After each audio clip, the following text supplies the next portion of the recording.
Siskel and Ebert review Richard Dreyfuss and Holly Hunter in Steven Spielberg's heavenly romance, Always. Disabled veteran Tom Cruise protests the war in Vietnam in Born on the 4th of July. And Sylvester Stallone and Kurt Russell are mismatched cops in Tango and Cash. It's all coming up next on Siskel and Ebert.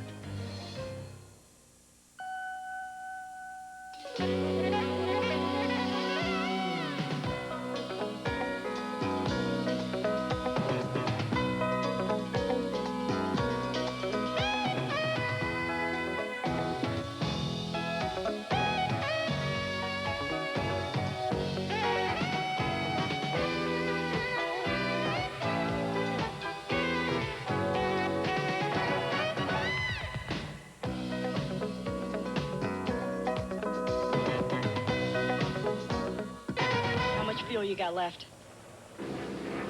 I love it in the kitchen, baby. You know that. Richard Dreyfuss and Holly Hunter are lovers separated by dangerous work and then by life itself in Steven Spielberg's Always. That's one of 5 big new holiday movies we'll be reviewing this week on Siskel and Ebert. I'm Gene Siskel of the Chicago Tribune. And I'm Roger Ebert of the Chicago Sun-Times. Our first movie is Always, a film that Steven Spielberg says he's wanted to make for years and years now, ever since he first saw a 1944 movie called A Guy Named Joe, starring Spencer Tracy. That one was set in World War II and was about bomber pilots. This one is set in the present day, and it's about firefighters who use airplanes to dump chemicals on blazing forests. But the stories are very much the same. In the Spielberg remake, Richard Dreyfuss stars as a daredevil pilot, and Holly Hunter is the air traffic controller he's in love with. She loves him too, so it drives her crazy when he takes big chances. You think you can buy me off with some crummy present you probably picked up at an airport gift shop? It's worked before. Yeah, I don't want it. What do you think? You think you can make it back? It ain't happening. Fire's gonna hit the fuel tank any second. Dreyfuss's best pal is another pilot played by John Goodman. One day his plane catches fire. Dreyfuss goes into a dive to save him by dumping firefighting chemicals on his plane, and it's a dive that Dreyfuss doesn't survive. Hey, Pete, this is Boss. That dive is way too steep, way too steep. Pull up out of there. After he dies in the crash, Dreyfuss encounters a heavenly guide played by Audrey Hepburn. And he's given his assignment: return to Earth and help train a young pilot as his replacement. The catch is that young pilot, played by Brad Johnson, is falling in love with Dreyfuss's old girlfriend. You know, I think you've got me all wrong. You invited me here because I'm a safe, well-mannered guy who will play along with your memories of Pete. I don't have any memories of Pete. I have memories of my own, but I don't let them get in the way of my life. Always makes the kind of grand emotional gesture that Steven Spielberg likes in his films, and it's filled with the sensational special effects that he's famous for. But somehow, they don't add up to much. The whole movie feels like a story gimmick without much heart. And the special effects are possibly even overdone this time. There are scenes here where the planes are plowing through blazing treetops like a lawnmower, and it's so unlikely that they don't crash right then and there that the whole movie loses credibility. Another problem, the movie's dialogue seems dated and artificial, especially when Dreyfuss comes back from the dead and starts giving his advice to the living. The bad news is this is one of Spielberg's weakest movies since his comedy, 1941. It is a weak film, and I think I want to focus on the dialogue trouble that you talked about. What annoyed me about the film, the first 2/3 of the film, is that Richard Dreyfuss, with his whiny nasal voice, and Holly Hunter with her whiny nasal voice, which can be very good in sort of a contemporary story and maybe when they're apart from each other, but when those two are going at it in what is going to be a sentimental kind of film, it doesn't fit at all. And I saw all of them just trading wisecracks for the longest time. Very artificial stuff. When I know, and you can tell that this movie is going to move to an emotional conclusion. The conclusion is kind of sweet. There's a final statement said by Dreyfuss about love withheld is love that you're going to regret withholding all your life. Yeah. So deliver it now. Another problem in this movie, the original film was about people giving their lives in war for our country in World War II, a war we wanted to win, a war we believed in. Now they're fighting fires. Now it's important to fight forest fires.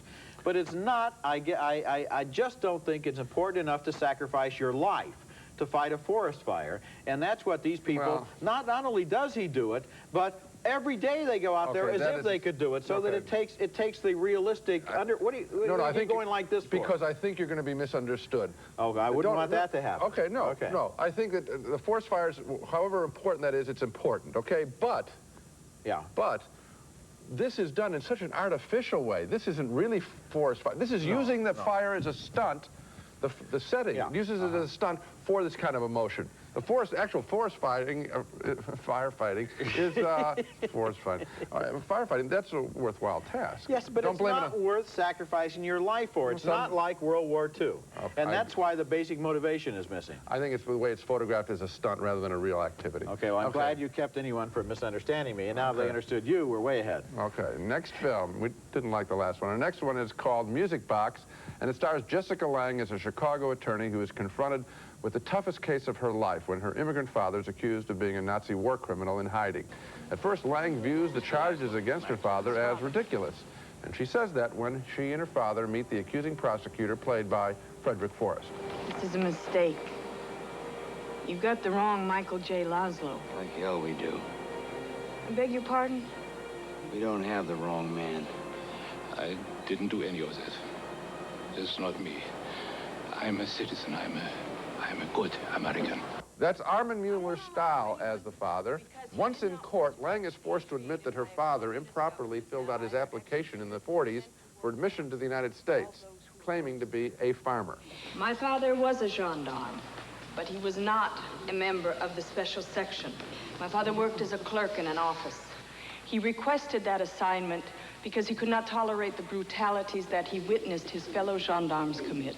The big issue in the trial revolves around an identity card that her father had during the war, and whether or not it has been tampered with by communists back in Hungary. Another issue, whether or not eyewitness testimony of her father as a stormtrooper is accurate. They put my gendarme picture on it. My writing. To fake the card. They got witnesses. Witnesses who identify you. They're accusing you of horrible things, Papa. The trial scenes are the weakest part of Music Box, with the action getting bogged down on the issue of the identity card. Yet Music Box does come alive outside the courtroom, particularly toward the end of the film when the trial moves to Hungary itself. In a truly beautiful, sad, and memorable image, Jessica Lange stares into the river of her father's hometown as she sees blood upon the waters. That imagery, as filmed by director Konstantin Kostagavras, nearly saves the picture, but one great scene doesn't make a whole movie, especially one that has so many indifferent scenes and awkward ones, including the character of Lange's feisty working-class brother who walks through the whole picture ranting and raving and wearing a fatigue jacket. Jessica Lange is just fine. I just wish that the script of the Music Box had challenged her and us a little bit more often than it did. I also liked that scene, and I also liked the scene where she talks to her father at the end and really confronts him with all of her hurt. But like you, I was disappointed in the film, and one thing that bothered me, this is the second collaboration in a row between Kostagavras and the writer Joe Esterhaus. Their last film was Betrayed, which starred Deborah Winger in that story about a white racist Aryan army in the hills of Montana. She was the FBI agent. She was the FBI agent. In both cases, what you have is a big star role, and then you bring in either American neo-Nazis or real German Nazis in order to provide a spurious moral uplift for this story, which is basically just a routine thriller otherwise. We've dealt with this a lot. There have been a lot of pictures dealing with the Holocaust era, and this one, with that one image, does the kind of poetic turn that I think is required by this subject matter. You've got to be really, we said this just a little while ago, you've got to be really good if you're going to take on a subject like that without being offensive. I wish there had been more. We don't need the court. They should have cut out the courtroom and made it a real journey into a past. And a journey into this man's past, because the enigma in the film, at the end of the film, is the old man. Right. Apparently, he was a Nazi in the war. Apparently, he's now, to the people who know him in Chicago, his hometown, a nice grandfather, a nice neighbor, a nice old man. That's a story that we've read in the newspapers before. Right. What happened? How can this same person, same body, find room for those two different people? This movie doesn't have a clue about how to answer that question. And Kostagavras is a good enough director that he could have done the kind of investigation into identity that a filmmaker like Bertolucci has done in his early films so beautifully, and really questioning what you are made of as well as the person that is close to you, your parent. When we come back, Tom Cruise stars as an angry Vietnam veteran in Born on the 4th of July.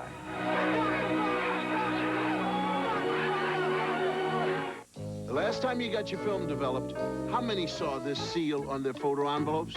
Okay, all the eye did was pay attention. This is the Kodak Color Watch seal. It means a Kodak system checks the developing for great color. Color Watch seal, great color. No seal, who knows? So look for the seal, ask for the Kodak Color Watch system, and then, ha-ha, you're gonna thank me for it. Yes, indeed. Thank you. No, thank you. No, thank you. Grandpa, you really know how to throw a party. Orville and Gary Redenbacher introduced light microwave popcorn. What better reason to celebrate, Grandpa, than this new fantastic light microwave popcorn? Well, you can celebrate any time when you have popcorn with 1/3 less calories. And 2/3 less fat than our regular microwave. This is a fantastic tasting popcorn. Grandpa, who would ever think that you are a party animal? That'll teach them. You got a great product. Throw a great party.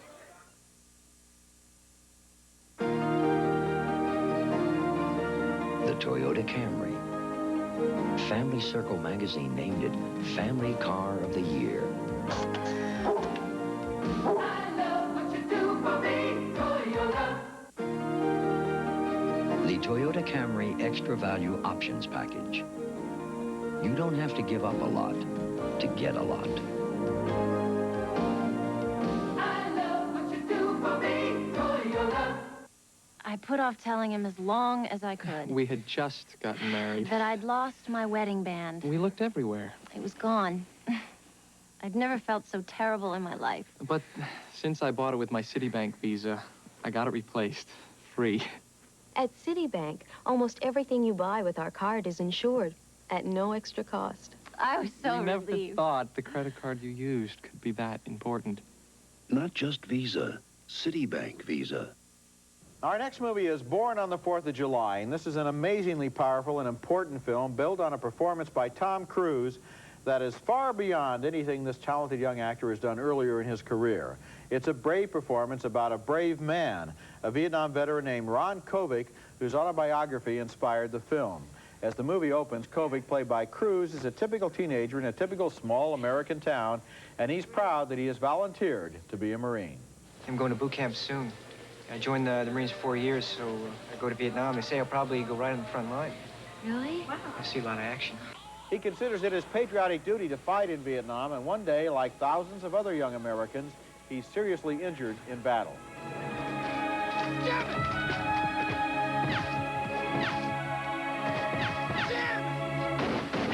The news from the doctors is grim for the young man, who's told he's paralyzed from the chest down. Will I ever be able to have children? No. No, but we have a very good psychologist here. He's helping. Oh, I'll a lot walk again. No, I know Let I'll me walk tell you again. something, Ron. You will never walk again. Back home, Kovic still defends the war, especially against his anti-war younger brother. Want to bring down this country? Love it or leave it, Tommy. You know, you could just love it or leave it. It's only after he starts sharing memories with other Vietnam veterans that the futility of the war starts to come into focus for him. I think, Timmy, I give everything I believe in. Everything I got, all my values, just to have my body back again, just to be whole again. Kovic makes a complete about-face, from a Marine volunteer to an angry anti-war protester who was thrown out of the 1972 Republican National Convention.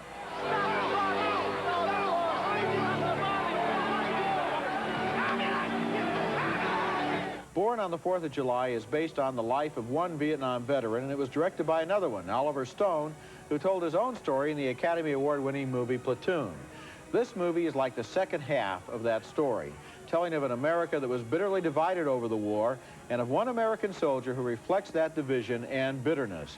In scene after scene in this movie, Tom Cruise grows and reaches further than he's ever done before, especially in a scene where his character protests against the shabby medical treatment he receives in a military hospital, or also when he returns home and starts drinking too much, or also in a heartbreaking search for escape in a Mexican brothel. By the end of this movie, I felt as if I had relived an important part of that most important chapter in the recent American past, and I knew I'd seen one of the best movies of the year. I think it is clearly that, and it's one of the great performances in recent years.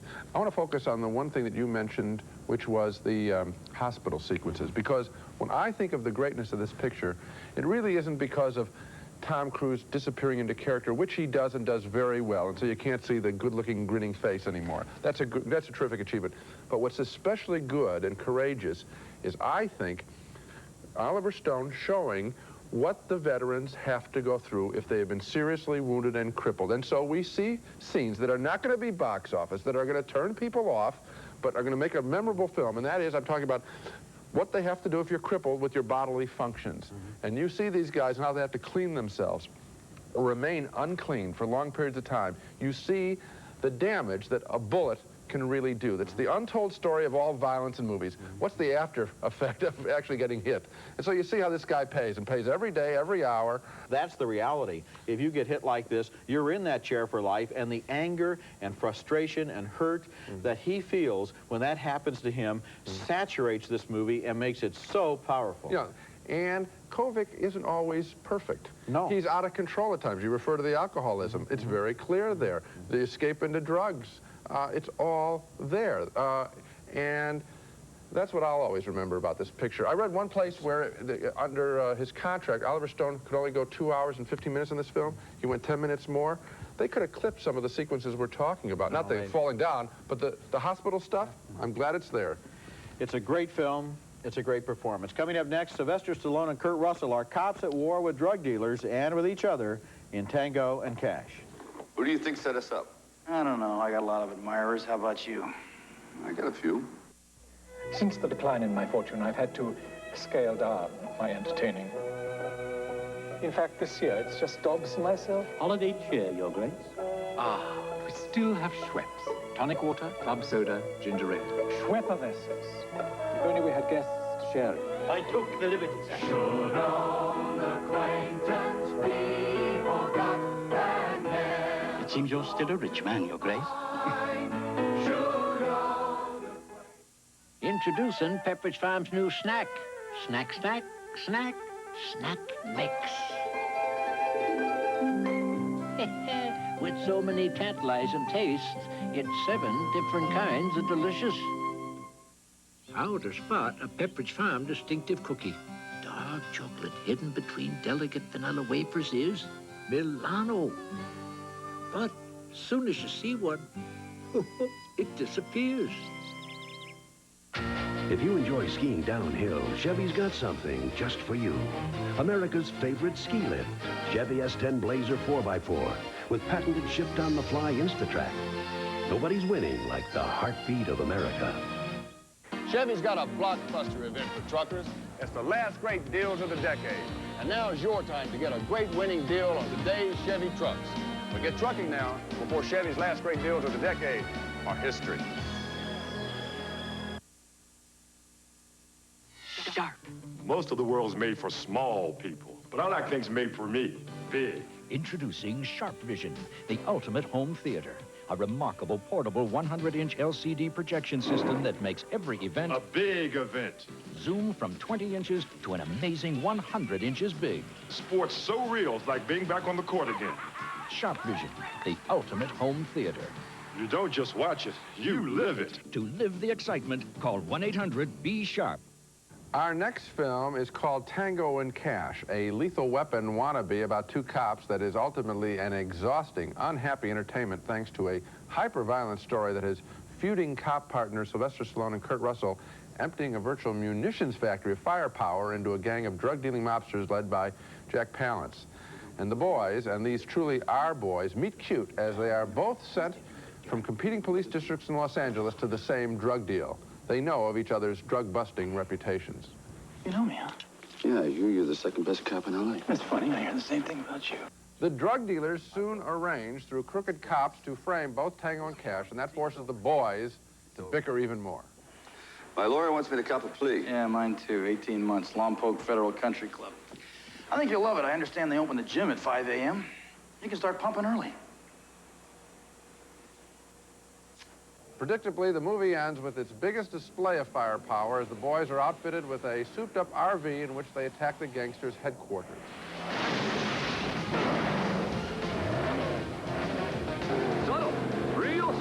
We're in. You've seen that before, and the noise and the explosions and the constant gunplay are truly tiresome.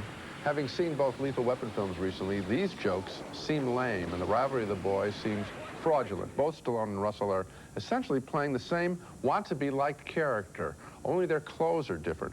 For all of the action, Tango and Cash is a boring film, and that's important because in Lethal Weapon pictures, they were two different characters. See, it's not that I don't like movies about two cops and lots of special effects. It's just that I don't like bad movies about two cops and lots of special effects. And Tango and Cash is a waste of valuable electricity.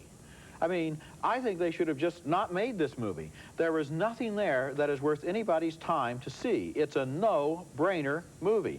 It doesn't even make the slightest difference when you walk in. You can start this movie at any time. If you happen to have it at home on videotape, you know, you can just start it at random and then rewind it and come in from the beginning. It's a loop.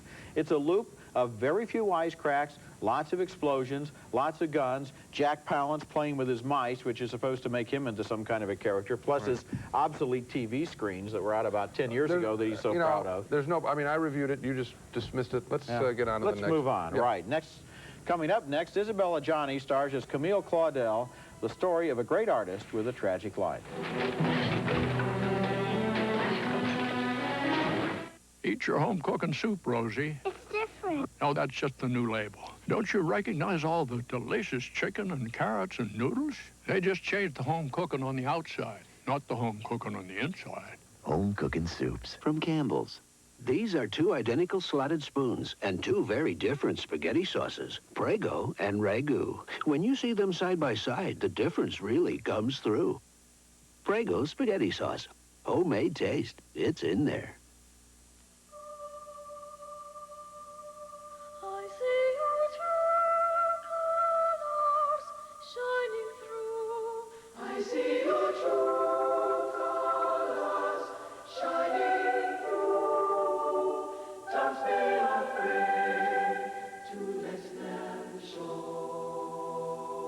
Catch the true colors of the season on Kodacolor Gold films.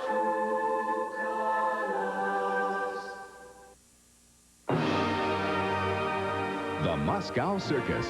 Critics have called it a bravura display of skills, a galaxy of acts, dazzling, dramatic, and funny, spectacular family entertainment. There just aren't enough superlatives to describe the skill, artistry, and magic of the all-new Moscow Circus. It's bigger and better than ever. The Moscow Circus, brought to you by American Express. For tickets, call 617-931-2000.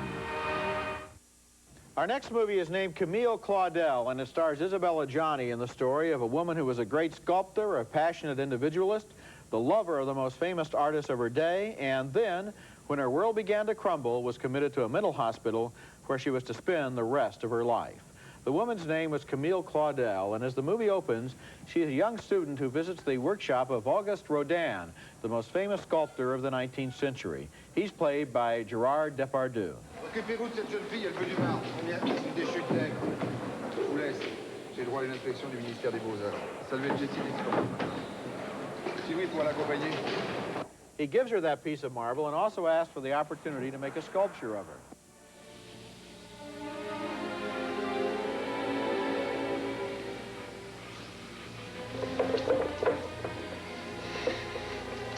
He sculpts her, but she also sculpts him, and he is astonished when he sees the result. C'est saisissant. Hein? C'est de l'alchimie. C'est de la féerie. Jamais vu un autoportrait comme celui-là. On s'attend presque à le trouver. Camille Claudel begins to win fame for her work, but Rodin is jealous of her talent and wants her to remain only his devoted student and mistress. J'aurais préféré être dans un asile, là où tu aimerais bien me mettre d'ailleurs. Complètement Je bien me mettre dans un asile. T'es complètement ivre morte, complètement saoule. A lot of movies about art don't seem to know very much about art. This one does. It shows us not only the inspiration, but also the plain hard work that goes into being a sculptor, beginning with an early scene of the young woman out in a driving rain, digging up the clay with which she begins her career with her bare hands. Isabella Johnny has been in a lot of distinguished movies in her career, but this is clearly her best performance, a performance of great concentration and emotional energy that shows her flowering under the encouragement of Rodin and then beginning to come apart under the pressure of his own form of insanity. As for Gerard Depardieu, he was recently voted, I saw, the best foreign actor of the decade in one of those critics polls, and he's been in so many good movies and been so good in them that there's a danger of taking him for granted. The two of them create an explosive emotional warfare here. I think that they're very good, but I want to challenge you on one point, which is that for me, the test of a film about an artist, and they usually aren't very good, is that we don't see enough time of them doing the actual work. And it can be very difficult to photograph this. Sculpting, I think, is one thing that can be done well, or painting. Writing's probably the toughest. The typewriter just isn't very photogenic. But I wish there are some scenes where you see some of the chipping away, some of the sculpting. I wish there could have been more of that. I mean, a lot more of that, so that we really see what the work is all about. I remember the Scorsese picture, the segment of New York Stories, where he shows Nick Nolte painting. And he made him into a painter. He showed a painting being made as part of making that movie, which was only a short movie. So there would have been time here to show her being more of a sculptor, and that would have been good. I agree with you. And Rodin as well. I mean, let's show what they do, because otherwise, for me, the picture becomes sort of the standard woman is victim. It's an important story of our time, but it is predictable. That's predictable for Didn't you think they were good performances? Are you voting thumbs up or not? It's going to be down, because it's a close call, but I feel ultimately the fidelity must be to the art rather than to the artist, and that's why it's a close call, but I'm going down. Now let's recap our reactions to the movies we reviewed on this show. 2 thumbs down for Steven Spielberg's Always, a love story that has far too many wisecracks interrupting its sentiment. 2 more thumbs down for Music Box, with Jessica Lange's search into her father's Nazi past undone by a boring courtroom drama. 2 enthusiastic thumbs up, however, for Oliver Stone's Born on the 4th of July, featuring a towering performance by Tom Cruise in the story of the Vietnam War taking place inside one man. 2 thumbs down for the forgettable, violent cop buddy picture Tango and Cash. And finally, a split vote on Camille Claudel. Roger liked the art world performances. We both thought the film could have used more scenes of the artists at work. So it's Born on the 4th of July that we're really recommending as one of the year's best. Born on the 4th of July, and we're going to find out if it's one of the year's best for sure next week, because we'll be back with our annual special program called the 10 Best Films of 1989. Gene and I will both unveil our 10 best list, and until then, the balcony is closed. Martin Lawrence Gallery's beautiful limited edition Serigraph Giant by Linnea Pergola. It's numbered and hand-signed and available at Martin Lawrence Galleries throughout the United States. KitchenAid double-door refrigerator, trash compactor, portable convertible dishwasher, and solid-state touch options washer-dryer, all in almond. KitchenAid, for the way it's made. Johnny Cat is America's #1 premium cat litter, and now with our new drawstring litter box liners, Johnny Cat and a little privacy is all any cat needs. Snow Caps, Raisinets, and Goobers. 3 big box office hits starring Nestle Milk Chocolate. Moviegoers give them a definite 2 thumbs up.